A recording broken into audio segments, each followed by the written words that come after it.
Maintenant, ils vous disent que soi-disant ils ont compris le mystère de l'univers, la théorie des cordes, le Big Bang, le Big Crash, toutes ces choses. Ils vous disent que la Terre est arrivée il y a de cela 15 milliards d'années. Non, plutôt l'univers est arrivé il y a de cela 15 milliards d'années. Et d'autres disent 13, d'autres disent 14, bref, c'est une supposition. Hein. Mais néanmoins, ils vous relatent le mystère de l'univers en vous disant que, puisque en ce temps-là, le temps n'existait pas. Mais si le temps n'existait pas, comment se fait-il qu'ils vous disent alors que ils estiment que l'univers a apparu il y a de cela 15 milliards d'années? L'estimation, c'est peut-être. Et maintenant, l'estimation change, ça devient une affirmation. Donc, on va vous dire ici que pas besoin de soleil au début pour donner la vie aux plantes. Je vais répondre à ça parce que dans plusieurs blogs, il y a plusieurs théories qui parlent de ça. Plusieurs personnes qui n'ont aucune substance spirituelle parlent de ça. Ils vous disent que non, puisque dans Genèse 1, le soleil est arrivé après. Bref, que le soleil est arrivé après les plantes. Que scientifiquement, c'est impossible. Mais on va vous montrer que c'est possible. Déjà, même quand vous voyez dans les fonds marins, au fin fond marin, où il n'y a pas une particule de lumière qui entre, il y a des plantes là-bas. Il y a des plantes qui poussent. Vous allez me dire quoi?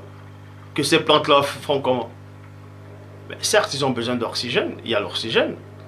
Vous allez me dire non, c'est des petites particules de lumière qui entrent dans l'obscurité de l'océan et puis ils vont nourrir les plantes. Mais bon, dans Genèse chapitre 1, au verset 11. Genèse 1, 11. Bible des peuples dit, Dieu dit que la terre produise de la verdure, virgule, de l'herbe portant sa semence, des arbres qui donnent sur la terre ses fruits, donnant leur semence, chacun selon son espèce. Il en fut ainsi. Genèse chapitre 1, verset 12. Bible second 21. La terre produisit de la verdure, de l'herbe, des grains selon son espèce, et des arbres qui donnent du fruit et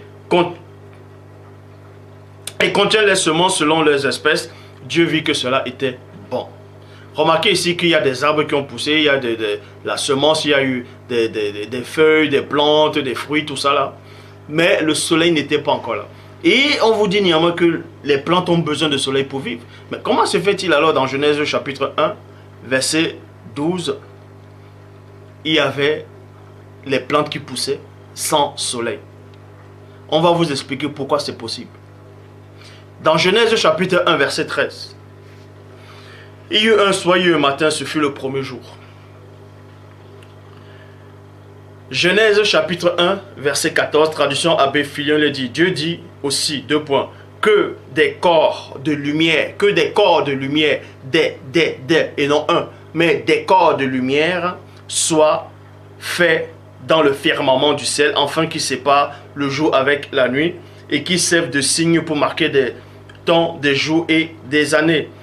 Genèse chapitre 1, verset 15, Bible traduction Abbé Crampon. Traduction Abbé Crampon, il est dit, non plutôt Abbé Filion, il est dit, qui luisent dans le firmament du ciel et qui éclairent la terre, et cela fut ainsi. Genèse chapitre 1, verset 16, Bible parole de vie, il est dit, ainsi Dieu fait les deux grandes sources de lumière. Les deux grandes sources de lumière.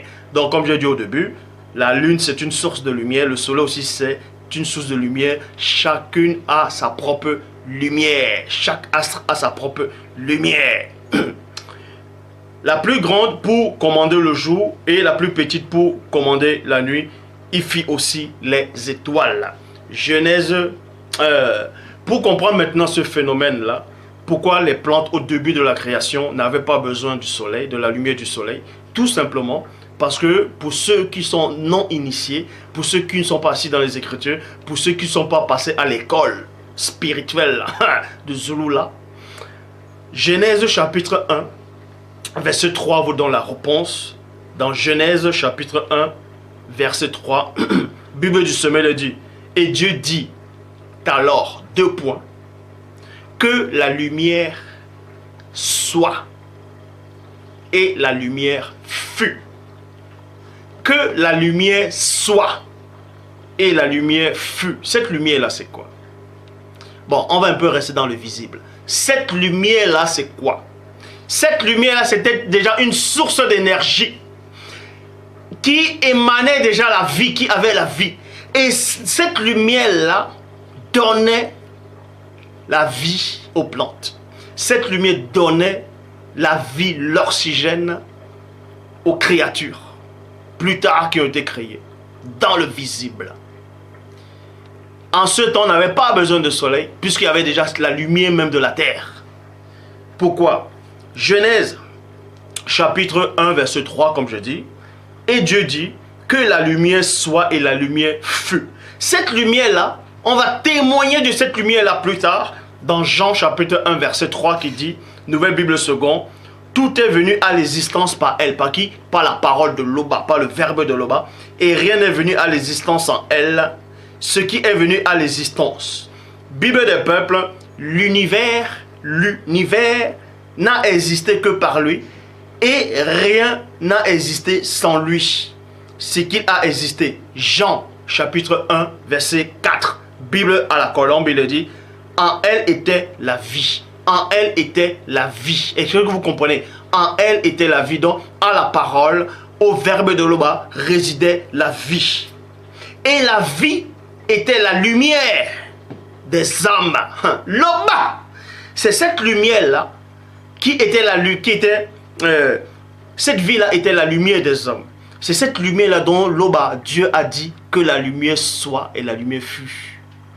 C'est cette lumière-là qui était la vie. C'est en gros, cette lumière-là, il y avait la vie. Et dans cette lumière-là, c'était une énergie déjà vivante qui nourrissait déjà les plantes avant que le soleil n'arrive. Est-ce que vous comprenez?